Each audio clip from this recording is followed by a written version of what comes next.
Então, isso aqui resume, né, a primeira etapa das metas que eu tenho para a atuação no Congresso. Né? Certo? Essa é uma apresentação falando a vocês como pré-candidato, né, a deputado federal. Bom, aí a segunda etapa, né, das minhas metas, né, consiste em corrigir as distorções no orçamento público, né, porque além de acabar com esse retrocesso de superfaturamenento do governo Michel Temer, nós temos que recuperar o dinheiro para fazer investimento público agora de novo em saúde, educação, saneamento básico, segurança pública, assim por diante. Bom, e uma das distorções que tem que ser corrigida é no caso do imposto de renda. Né? Você tem uma ideia, por exemplo, como é o imposto de renda cobrado, aqui são os dados que a gente tem em 2016, certo? Onde você tem aqui uma distribuição de faixas, né, salariais e a alíquota que é cobrada, né? Aí desde até 1903, né? Tá certo? Ali era isento de imposto de renda, tá certo? Aí a partir daí para frente, aí a diferença faz vai cobrando 7,5%, 15%, até chegar nessa faixa 4.660, que a partir daqui começa a ser cobrado 27,5%. E aqui que está a distorção, porque daqui para frente, ó, é sempre cobrado a mesma alíquota, né? Esse valor para cima, né? Ou seja, aqui ainda na faixa dos trabalhadores da classe média, certo?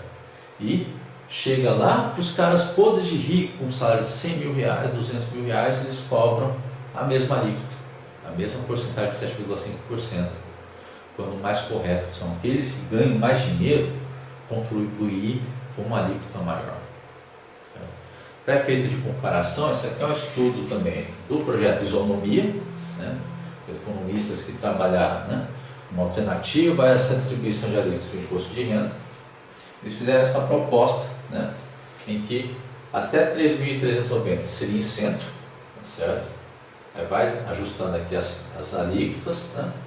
Aí você vê que toda essa faixa aqui que variava até 22,5%, né, vai ficar aqui de isento até uma alíquota de 5%, ou seja, vão ser beneficiados, né? Pagar menos imposto de renda. E a partir dos salários mais altos, aí começa a vir as alíquotas de 10, 15, 20, né? Até chegar à faixa acima de 108 mil, né, que é a faixa dos podres de rico, tem que começar a contribuir com 40%, né, da renda deles, certo? No ano. Bom, esse valor não é absurdo, porque vários países do mundo cobram essa alíquota em torno de 40%, inclusive os Estados Unidos. Outra distorção que nós temos que corrigir na questão do orçamento público, né, é a questão do gasto que você tem em juros da dívida pública. Né? Vocês terem uma ideia, nos últimos anos, né, de juro da dívida pública, nós gastamos cerca de 400 bilhões a 500 bilhões de reais. Isso corresponde a metade do orçamento. Isso significa, né, que tudo que é recolhido de imposto, tudo que nós pagamos de imposto do nosso bolso, do nosso suor, metade dele está indo para pagar juro, ou seja, vai para o bolso do banqueiro podre de rico. Né? Em vez de ir para a saúde, para a educação, em vez de ser um dinheiro que, em vez de estar indo para construir escola, para construir hospital, está vindo o dinheiro para ficar parado no banqueiro podre de rico. Esse dinheiro fica parado sem fazer nada para o país. Né?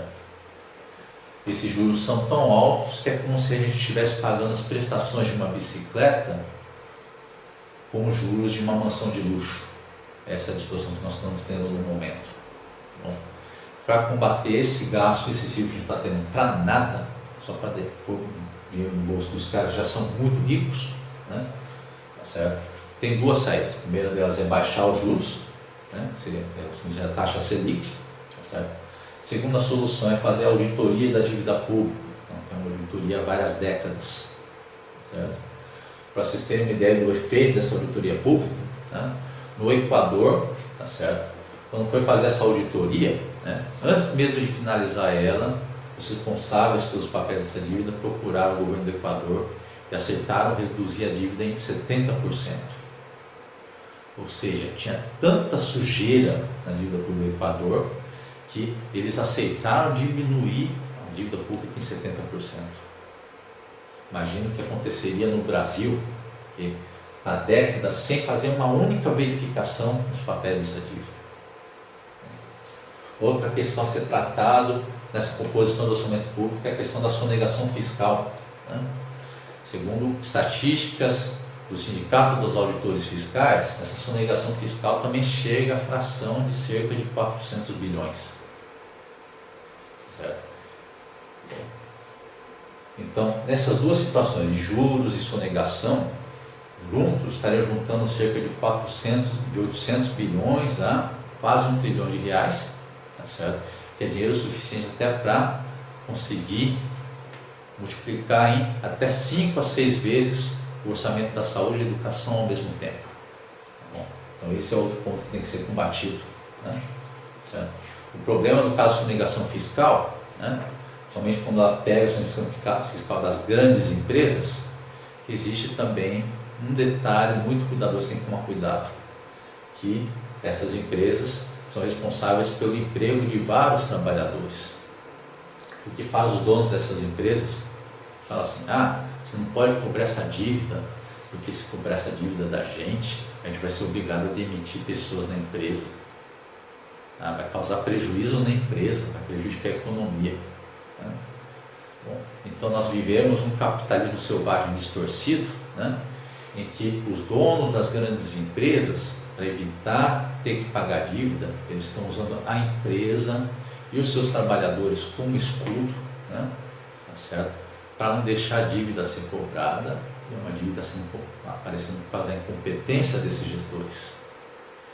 Então, por essa razão, nessa questão fiscal, também vou batalhar para que nessa situação o dono e o alto escalão das grandes empresas sejam responsabilizadas por essas dívidas bilionárias que não estão sendo pagas e estão deixando de ir para pagar saúde e educação. E a questão da redução dessa taxa de juros da dívida pública também tem que valer para os juros que os bancos cobram de vocês, povo brasileiro.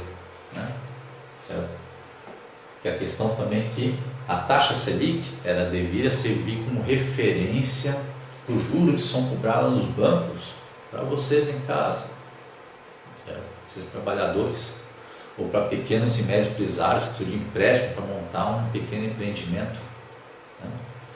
O que acontece quando você reduz a taxa Selic, os bancos, uma choradeira de criança mimada, se recusam a baixar os juros de acordo. Isso é um acordo informal que é respeitado em vários países, várias civilizações do mundo, mas aqui no Brasil os bancos não respeitam. Quando o juros, a taxa dele aumenta muito, aí esses bancos elevam esses juros lá para o topo. Agora, quando a taxa Selic vai para baixo, eles se recusam a baixar os juros. Isso é uma situação que prejudica a economia, tá certo? Bom, e por essa razão, também vou cobrar que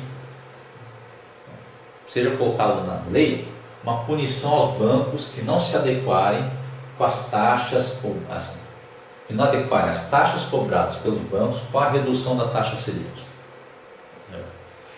Isso é uma condição que não vai prejudicar os bancos, porque a situação dos juros que eles cobram hoje, para ficar de acordo com a taxa Selic, é a diferença do banco ter um lucro astronômico para ficar com um lucro enorme. Só que, em vez de eles ficarem às vezes com um lucro enorme, com toda a população sendo beneficiada, eles preferem ficar com um lucro astronômico, prejudicando todo o resto do país. Então, por isso mesmo, nós temos que cobrar, na forma de lei, punição a esses bancos que ficam aplicando essas regras do capitalismo selvagem e desregulado. Bom,